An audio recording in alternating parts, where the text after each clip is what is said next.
you're wonderful, sweetheart. It's great to see you again. You, my dear, are the last two alive. Holmes and Watson are already here. And says Charlie, why don't you all come out now? Being you're here. Hey! I almost got knockered out.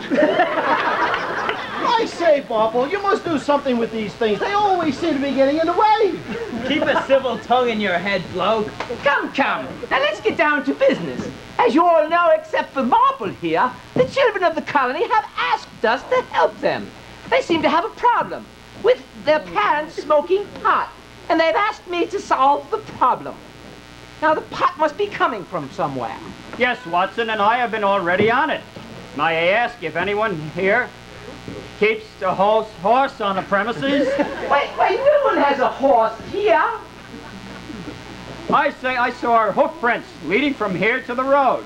And people who saw the man riding the horse said he was wearing a mask and a cowboy costume. Yes, but what has that got to do with anything? Observe, please. Strands of brown vegetable I found near the horse prints. Holy fortune cookie, Pop. I didn't see that. Mouth always open, eyes closed. Blind man see more than you. Why don't you show yet to Miss Marple? Miss Marple. Can I? Let's have a look at this. Why, it smells long and stringy. Let me see that. It smells stale and it's long and stringy. Kind of makes you feel like picking and makes you feel big. Let me smell that, please. Wow, that's quite something it is. Quite something. Now, if you've noticed the tracks of the horse, after they left the boat area, they undoubtedly went up the hill. But Holmes, how do you know that? Elementary, Watson, elementary, you see. The tracks picked up going to the colony again, then proceeded down next to the sidewalk inside the colony. Ah, so, most astute observation. Where tracks stop, man lives who always wears a smile. House of happy face. Why, that must be Andy Ford. Brilliant, absolutely brilliant, Barry. But what has Andy Ford got to do with anything? I've been watching this Ford chap. You know he smokes, and I happened to pick up one of his butts after he threw it out. Miss Marple, smell this, please. Why, it smells stale, and it's long and stringy. It makes me feel like picking, and it makes me feel real big. Indeed, Marple, you are real big. Mind your manners, sir. Well, here you all are. We've been meaning to ask you some questions. So sorry, it is us who ask the questions. Pop, are those the crooks? Please, be like fortune cookie, unknown until open. Now tell me, sir, what brand of cigarette does Andy Ford smoke? Why, he smokes Camel cigarettes. Now, connection between cowboy and Andy Ford must best be advised. Do you know man dressed in cowboy suit? Man in a cowboy suit? Pop, look at his hands. They're shaking. He's lying. Good observation, #1, son. But it is not the shaking of his hand that has given this chap away. Observe that when his hand moves up and down, his fingers were moving as if he were playing a banjo. Why, Holmes, he was picking. Precisely. Also observe when questioned, man seems to grow big. This picture is becoming very clear, but I still don't get the cowboy. Howdy, folks. Everybody picking and feeling real big? Uh-oh. I think they got us now. We better own up and tell these people the truth. Nah, don't be too fast. These folks haven't done nothing wrong. Hi, I'm Tex Wilson, Texas Ranger on the narcotics team. The folks and I have been working on a special project. We have? Of course we have. I see. You see? We wanted to see if the parents smoking pot would have any effect on their young children. So what we did, we got a substitute for pot. Of course, and the substitute was Andy Ford's old Camel cigarettes. You got it, partner. So the parents here then really have no problem with pot, do they? None at all. Cowboy most impressive. Good image for young people. Why, Mr. Chan, I'm most obliged. No, it is I who are obliged. I listened to cowboy music to practice my English. I heard a song about you and Ray Walsh yesterday. Please do listen.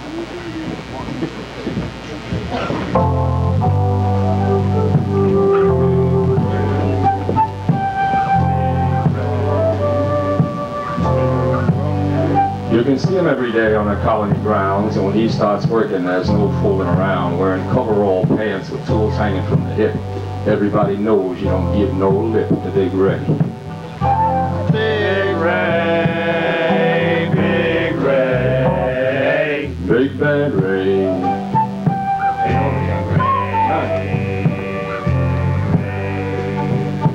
Now, what he seems to know how the work gets done, but a hammer sings and shines in the sun, held fast by a hand that never seems to stop.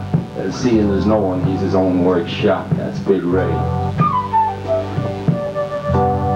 You know, Big Ray used to work on the docks, and when men got out of hand, he would wind up their clocks with a crushing blow from a huge right hand, powerful enough to send fellas to the promised land. Big Ray. Big Ray, Big Ray, Big Ray Walsh. Big Ray, Then came a day at the bottom of the hill when the earth slipped down and the air had a chill and the pipes was leaking and tearing out the grass, and the bungalow folks thought they had seen their last step Ray. Through the mud and the mire of this liquid hell walked a giant of a man with a colony new well, grabbed a handful of clamps and then yelled for a wrench and for a coil of black poly to up a new wrench. Big Ray. Big Ray, Big Ray, Big Bad Ray. And with all of his strength, he gave a mighty shove and set the hill back up from where it slipped above. And Black Polly went in with the fittings to match, and all the bungalows became real deck and Big Ray. Now seasons will go and rivers ebb and flow, and our beach in the winter gets covered with snow. But the crushing blows from his rude right hand keep the colony humming, making for the promised land. That's Big Ray. Big Ray, Big Ray, Big Ray Walsh. Big Ray, Big Ray. Now you never know when one man can do. Now God gets born, he leaves it up to you. Be like Ray and don't be an also man. So that the bottom line reads, he's a big, big man. Big Ray. Big Ray, Big Ray, Big Ray Walsh. Big Ray, Big Ray.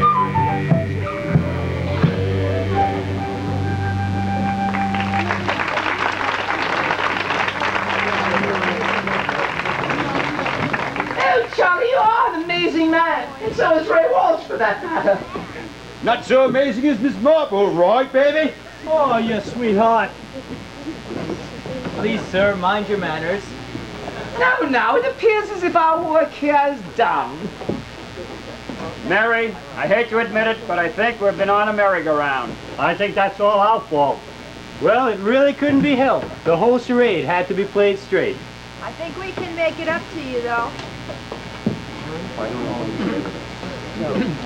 We'd love to stay, if someone would ask us. Why don't you all stay with us? We don't want you. We'd love to have you all stay for the summer. Oh. Sure, it's just fine with us if you'll stay at the house. And we won't even charge him additional rent. Oh, that's a splendid idea. Splendid. It's time we had a holiday, isn't it, all of us? A big holiday. Number one Then son. you will stay? Yes, we will stay. Number one son, why Mrs. Chan? Number 11 son to be born in this country. Hey, Pop, that's terrific. Miss Marple will have a time walking in the moonlight. I'll take you out to Elephant Rock, I will. Why, that sounds wonderful, love. Good, then we'll all stay together. Because out here in the bungalow colony, we all go together. Indeed. Get that thing over there on the light. Craig, have to run the light. You got it. When the chips are done, strive